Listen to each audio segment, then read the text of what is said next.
Ready to roll? Should we do this? I think so. Guys, welcome to another video, and welcome to winter if you're down here in Australia. You can tell we're sort of huddled together for warmth, got the fire going. It's early June. You guys in the States just had Memorial Day, so good for you, but we are heading into the coldest part of the year here, so we're rugging up and sipping on our tea. But the wattle is beginning to bloom. It's a yellow tree that is so gorgeous, and we're finding it everywhere already. So. Why do you have to pivot positive so quickly? Because I'm having springtime thoughts. Well, it'll come soon enough. You're very right. So what are we going to talk about today? You want to do this? I should. No, you should do it. That's all good. It was your idea. Okay, so there's lots happening, obviously, in the world around us, lots happening in each of our lives, much of it beyond our control. And a theme we just seem to come back to again and again is just the way we treat people, the way we interact with others, as being one of the very few things that we have at least a modicum of control over, right? Yeah, that's a good way to put it. And then we were thinking about our sons. Our oldest two are out of the house. They are young men, young adults. And we were thinking back to our own youth and how vital it was to have people alongside us who, more than just spoke at us or to us, actually demonstrated through the way that they were, what they were on about, and what was core to their faith and what gave them purpose in life. And how do each of us do that? So we thought we'd go down memory lane and tell a couple stories. Well, and especially I think we wanted to focus on the mentors who had some of the biggest impact in our lives who didn't say much. Yeah, exactly. And now, I think... Can I just say here, okay, if you go on YouTube and you look up like that thing that's attributed to St. Francis about, preach the gospel at all times and if necessary, use words, A, you'll find out it wasn't probably St. Francis who said it. B, you'll have a lot of people saying how theologically ungrounded that is and how vital it is that we do use words to express the hope that's in us and how the gospel points to that. So that's not what we're talking about. But we both had people in our lives at very pivotal times who hardly said a thing, and in my case, didn't say anything. So who are you thinking of? I'm thinking of Sonya. And she was, at that time, the 41-year-old daughter of Lotte and Roland Keiderling. And I've written extensively about Lotte. Make sure you pop the links underneath there.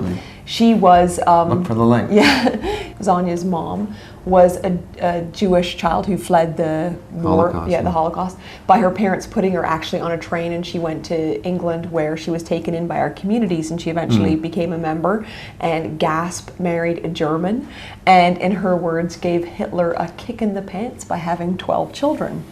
One of them was Sonya, and Sonya, I only met her when she was in, like I said, in her early 40s, and she had succumbed to meningitis in the jungles of Paraguay while our community was there, and the doctors had managed to secure enough medicine to save her life, but not save her brain. She was only, 3 years old or something? Yeah, or I was thinking more like 1, okay. But yeah, so she was in her infancy. Very small child.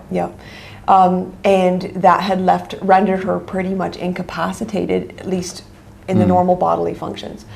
And definitely speech. And so where did you come in? I came into her life, or rather she came into mine, when I was in end of high school and then my early university years. So I'd go to university, study, and then come home and often do a couple shifts with her in the afternoon because she needed one-on-one round-the-clock care.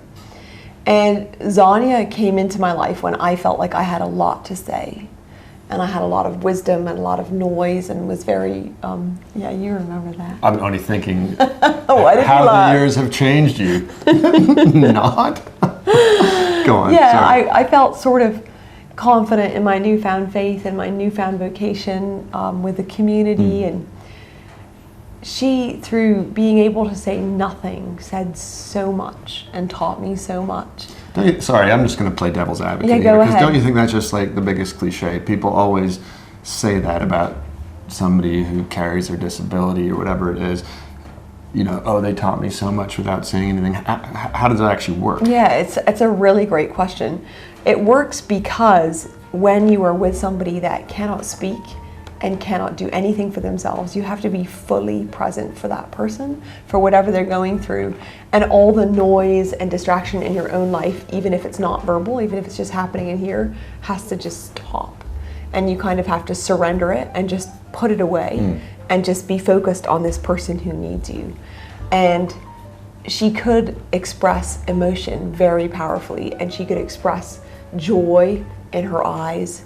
She could express joy in certain voices she made. She could also she could hear what she could hear, yes, and she could express great distress.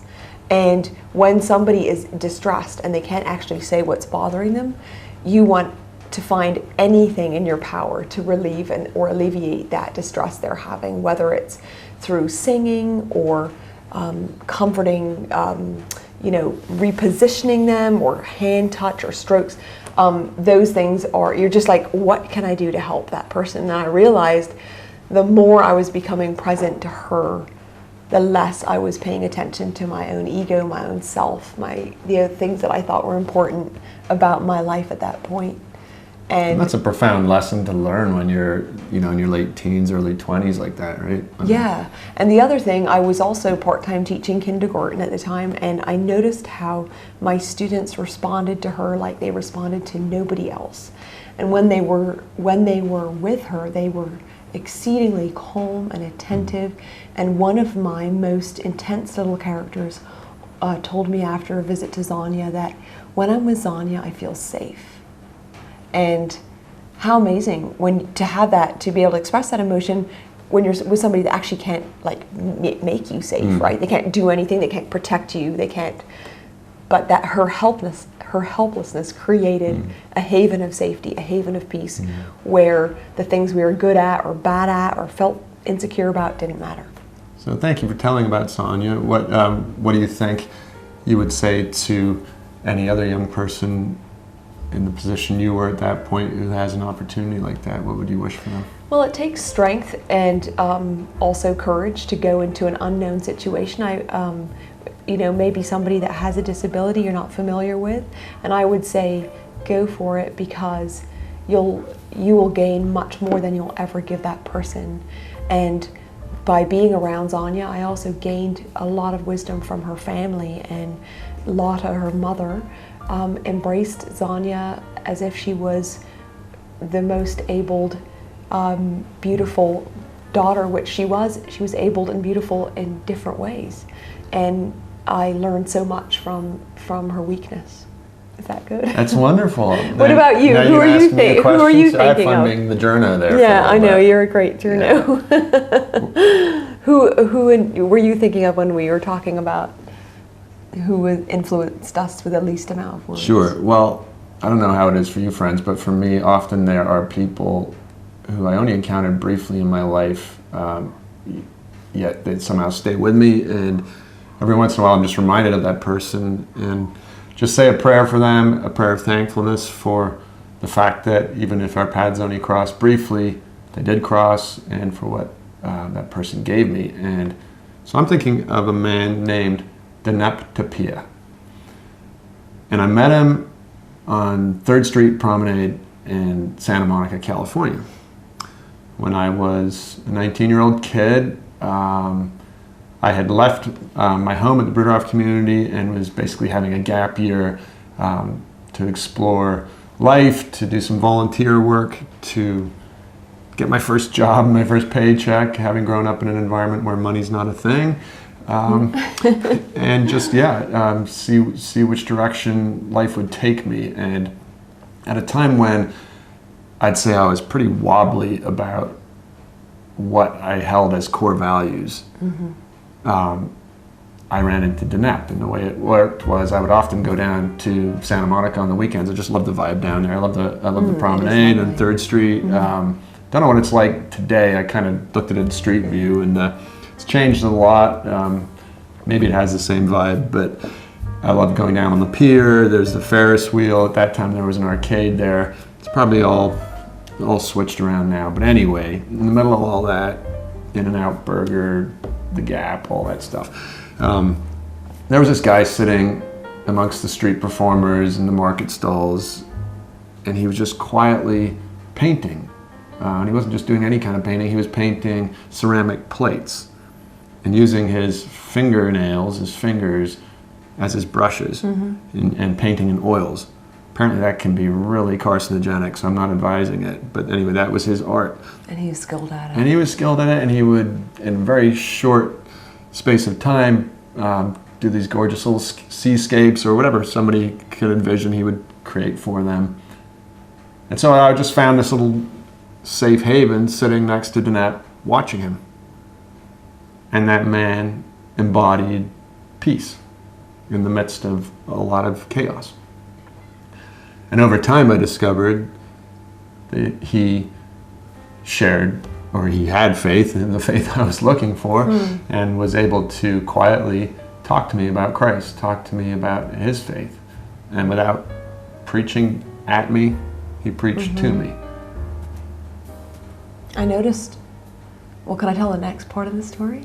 Oh, no, I gotta tell that part, but you can ask me some more questions. Okay. Because, I mean, that was just a bit of it. Yeah, because there's a neat story to this. Yeah. Continue. But did he use examples from his life? How did he communicate what you were looking for? Well, part of the problem is my memory is the thing I forget with. I can't recall details of any conversation. And that's why, and I think that's an important thing though, because I often come back to it, that in the long run, we don't really remember too many conversations that we had with people. I said this about my dad when he passed away. It's not about the words. It's about how did somebody make you feel and what did they represent. And I know that Deneb and I, and probably some other kids who were around at the time, we would have conversations about faith, about belief. But it was just, I felt here was a person who was safe and who knew what they were grounded in. And it pointed me in the same direction, and was a still point, I would say, at a time when there was a lot of turbulence in my life. And I'm grateful for that. And then, in 2000, we were in California, and we were in Santa Monica, and I'm like, we gotta go down to 3rd Street and find Deneb. I gotta introduce you to this guy, because he's really cool. But we're like, he won't necessarily be there, because you'd been there in 96. I was like, this doesn't make any sense. This is whatever, 4 or 5 years later, he's not gonna be there. Sure enough, we go down 3rd Street, he's not there. Yep. Like, oh well, we'll go for a walk down the pier anyway. Yep. And we get right down to the end of the pier, pedestrians only, down by the Ferris wheel. And there's Deneb, and he's sitting there painting. And I'm like, I was so excited. oh my gosh, this is so cool. And meet Norann, she's my wife, and I'm so happy, and Jesus is in my life, and this is beautiful. And he was so happy for us. He right there and then got out his paints, and he created this plate, which I still have, and I'll zoom the camera in on it so you can see it. But it's a gorgeous little oceanscape with 2 dolphins jumping and some seagulls and a beautiful morning star up above. And little did we know it was a portent of things to come, because we never imagined ourselves in a land with oceans that look like this, and dolphins that leap like this, and stars that shine above the ocean. And it felt like a little gift he gave us of looking forward to an adventure that we didn't even know was going to happen. Right. And I remember he looked at me and he looked at you and he said, "Is this the girl you told me about?" And you said yes. And he just smiled and smiled. And one of the things I noticed, all his customers, he hardly ever said anything to them while he was painting. But he heard what they were saying, and he would speak into their life like a little word or a little encouragement. Or drop something in their painting. Yeah, or drop something in the painting that had meaning, but he didn't do a lot of eye contact. No. And that, I think that also made people feel less threatened. Yeah. Unfortunately, over time, Santa Monica, California, and Deneb's signature have worn off, but you can still read May 2000 on the rim of the plate. Anyway, so this is it sits in a box most of the time. We bring it out now and again. Just thought you guys would enjoy seeing this. 24 years ago. So God bless you, Deneb, and we thank God too for the life of Sonya, and for each one of you. We know there's people in your life who fit the description of somebody who influenced you in a positive, beautiful way without talking at you, but speaking directly to your heart. So may each of us also have the strength and the wisdom to do the same for others. Yeah. And let's support each other in the pursuit of that. We're gonna go out on something wise from Norann. No, I was gonna say that in so much of our lives, when we're in times of uncertainty or confusion or difficulty, in our hearts at least, we often return to those places of stillness, those people who communicated stillness and the peace of God. So let's be those people for other people who need it, and let's remember those people and encourage that kind of quiet wisdom in our lives. So great to chat again. What does Eliot say? Except for the point, the still point, there's no dance? Yeah. I thought there's no turning. No, because I do not hope to turn. No, Okay, that's something different. Okay, sorry. See, this is what happened. Mid-40s, You said our brains are something mucked. totally beautiful, and I mangled it. Apologies, folks. I hope you're not still there. Put the Eliot poem below. Okay. Talk you guys again stay soon. safe. Yeah. Bye for now. Bye.